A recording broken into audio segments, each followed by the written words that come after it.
Chega essa época do ano, muita gente começa a fazer planos, pensar no que vai fazer no ano novo. Na hora de traçar as metas, é preciso estar atento e diferenciar sonho de fantasia e o que fazer para que as frustrações não atrapalhem esses planos. Esse é o tema do nosso bate-papo de hoje com o psicanalista Jonatas Liaches. Tudo bem? Tudo bem, Elaine? Bom, para começo de história, pensar no futuro é bom, mas tem que viver no presente, né? Sem dúvida. Senão gera ansiedade. Eu acho que o maior vilão aí nesse nosso tema de hoje é a ansiedade, não deixa de ser. As nossas preocupações sempre estão relacionadas a alguma coisa que, de alguma forma, não fez efeito para nós no passado e nos deixa inseguros em relação ao futuro. Agora, organizar a vida em torno somente de um futuro ou que deixa ansioso ou de um passado que deixa depressivo faz com que o presente fique anulado. Então, a gente tem que ter equilíbrio nesse sentido. É legal realmente sentar e colocar algumas coisas no papel? Porque a gente fala, não, o ideal é colocar no papel, poder olhar todo dia para isso, ou, de repente, colocar só os principais. O que seria um equilíbrio aí? Eu acho que o plano é fundamental. E o plano não pode... Eu aprendi que comigo, por exemplo, não funciona assim. E eu acredito que a maioria das pessoas não funciona somente você sonhar, fazer um plano mental. Um plano mental ajuda, por exemplo, em determinadas situações muito objetivas, muito rápidas. Fazer um plano mental para você rapidamente colocar em prática. Agora, quando você tem alguma coisa um pouco mais distante, por exemplo, fazer um plano para 2020, ele precisa ser colocado no papel. Você precisa planejar não só a questão de agenda e tempo, mas também a capacidade de realização para cada uma das etapas, porque nada é um plano só. Cada plano é composto de detalhes ou de etapas, vamos dizer assim. Assim como uma guerra é composta de batalhas. Não existe uma coisa só. Por isso mesmo, sempre eu acho fundamental colocar no papel. Tem que tomar aquele cuidado. Quer dizer, força de expressão, né? Às vezes é no celular. Pode ser no celular, tem que tomar aquele cuidado sempre também de não colocar metas muito inatingíveis, né? Que assim, até podem ser atingidas, mas que não vai ser amanhã, não vai ser fevereiro, por exemplo, porque daí a pessoa se frustra e aí acaba jogando todo aquele bolo de coisas no mesmo saco e... Enfim. Sem dúvida, porque a frustração é uma expectativa não atingida, né? A expectativa criada e não atingida gera frustração automaticamente. Eu acredito que a gente podia aprender a viver com essa questão do futuro, de como a gente vai realizar as coisas que nós planejamos para o futuro. Se nós olharmos para o futuro como um participante de um ciclo, fica melhor. Deixa eu explicar. A gente olha para o futuro como alguma coisa lá na frente, a ser atingida lá.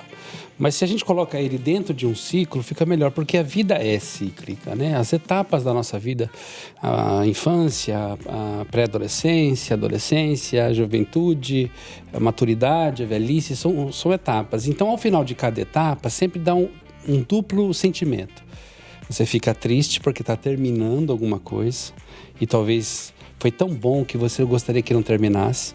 E, ao mesmo tempo, fica uma expectativa sobre aquilo que está começando. Então, fica a tristeza pelo que deixou para trás, mas uma expectativa acerca do futuro.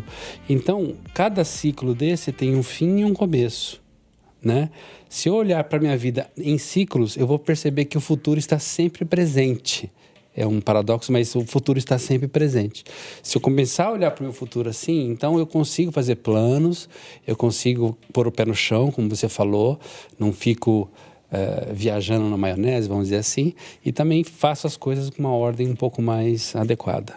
E acho uma coisa que eu tenho visto bastante, assim, que em diversas áreas existem psicólogos, pastores, das mais diversas áreas que lidam com o emocional, com o psicológico, falando aqui é o seguinte... As coisas difíceis ou não acontecimento daquilo que você gostaria, fatalmente pode acontecer na sua vida. Mas entender que aquilo pode ser um passo ou um aprendizado para você chegar onde você quer. Então, assim, você está no lugar certo, fazendo a coisa certa, então receba aquilo, se não deu certo, ok, aprenda e passa para frente, para doer menos ou até para a pessoa não se frustrar tanto. Eu acredito que o maior segredo que a gente pode aprender na vida é uma expressão que eu carrego dessa forma para mim. Essa dor não é minha. Então, quando a gente começa a estabelecer que há limites na nossa própria capacidade de realização, que há limites na nossa própria intenção de sonho, naquilo que a gente pode ou não realizar. Então, até para sonhar você tem limite. Se você não tem limite no sonho, é fantasia. Aí é outra coisa. Então, quando a gente começa a estabelecer esses limites, aí a gente sabe até onde a gente pode ir. Então, chega um momento em que você não consegue realizar aquilo que você planejou, por exemplo. E aquilo pode causar uma dor enorme, uma frustração, como a gente acabou de falar agora há pouco. Mas se eu sei da minha capacidade e minha limitação, então eu sei que aquilo, naquele momento, que é uma derrota, na verdade é o alcance da minha limitação. Então, eu aplico essa lei quando eu chego nesse momento. Essa dor não é minha, eu não consegui, não era para ser agora, não tinha condições de fazer isso agora, mas o que eu fiz foi um aprendizado e eu levo isso para frente e mais para frente eu realizo aquilo que for necessário para mim. É o não desistir e o aceitar também, né? Aceitação é muito difícil, né? Porque a gente vai se limitando. O Freud falava que o sofrimento nos atinge de 3 formas. Primeiro, pelo próprio corpo. O corpo é uma limitação nossa. E cada vez que eu olho no espelho, eu vou vendo que eu estou definhando. Ou seja, o futuro me assusta. A segunda ameaça vem do mundo externo, né? As barbáries da vida, as circunstâncias difíceis que não estão no nosso controle. Então, você vai vendo que o seu futuro não está totalmente no seu controle, por mais que você faça plano. E a terceira fonte de sofrimento, dizia Freud, é as nossas relações interpessoais. Então, você planeja alguma coisa numa relação com alguém, seja ela de amizade, ou de namoro, ou de casamento, ou de sociedade, e lá na frente você vê que alguma coisa não está batendo bem e as coisas vão fugindo do controle. Então, tudo ao nosso redor está no futuro. E esse futuro é incerto, a gente não tem condições. Por isso mesmo, eu acredito que a gente precisa fazer essas realizações de uma maneira mais temperada.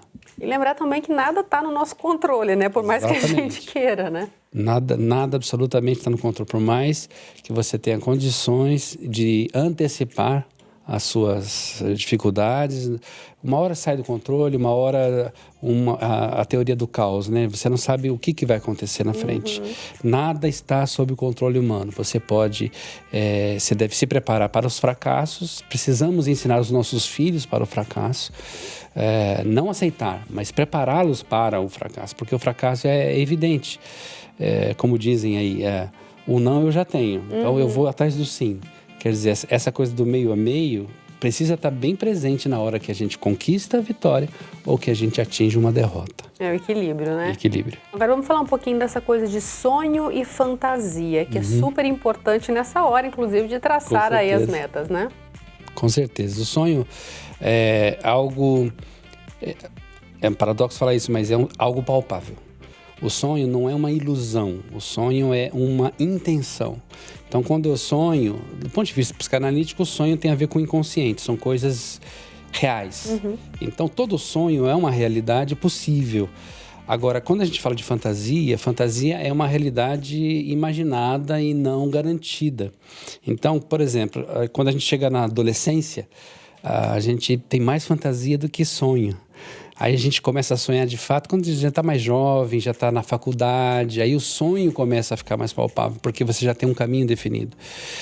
Até chegar na puberdade, nessa faixa da infância e puberdade, é fantasias. A gente, eu queria ser jogador de futebol, jogar no Barcelona. É mais fantasia do que sonho. Não é que não possa atingir, né? Mas não vai ser no instalar de dedo. É assim, é uma coisa que é muito comum. Se você perguntar para qualquer criança, menino de 5, 6 anos de idade, vai falar, eu quero ser igual o Neymar, eu quero jogar futebol, quero jogar no Barcelona, sei lá.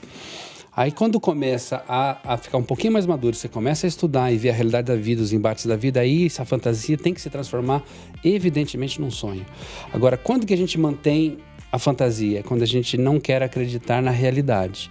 A realidade se impõe contra a gente e a gente começa a sofrer com ela e começa a insistir com coisas que não deveria insistir, deveria já abrir mão, passar para trás, vencer o ciclo, começar um novo ciclo.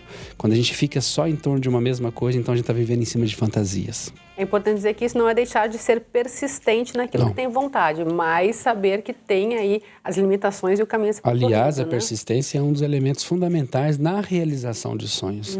O Thomas Edison testou mais de 2.000 vezes a lâmpada elétrica até que ela funcionasse por 4 segundos. E quando funcionou por 4 segundos, ele falou, consegui. Aí hoje a gente está aqui nesse estúdio, todas essas câmeras e tudo ao nosso redor tem um pouquinho dessa persistência, desse sonho que ele tinha. Legal. Então, só para a gente encerrar, que o pessoal possa ter sonhos, fazer planos, ser persistente e sempre lembrar que o pezinho tem que estar no chão. No chão. Você que vai entrar num novo ano agora com novos planos, a gente sempre faz novos planos. Coloque esses planos no papel, aceite as realizações limitadas que você tem, as suas capacidades também limitadas. E uma coisa de cada vez, vença ciclos, um de cada vez, e o futuro não vai ser tão tenebroso assim. Legal. Muito obrigada, Valeu. viu, pela participação.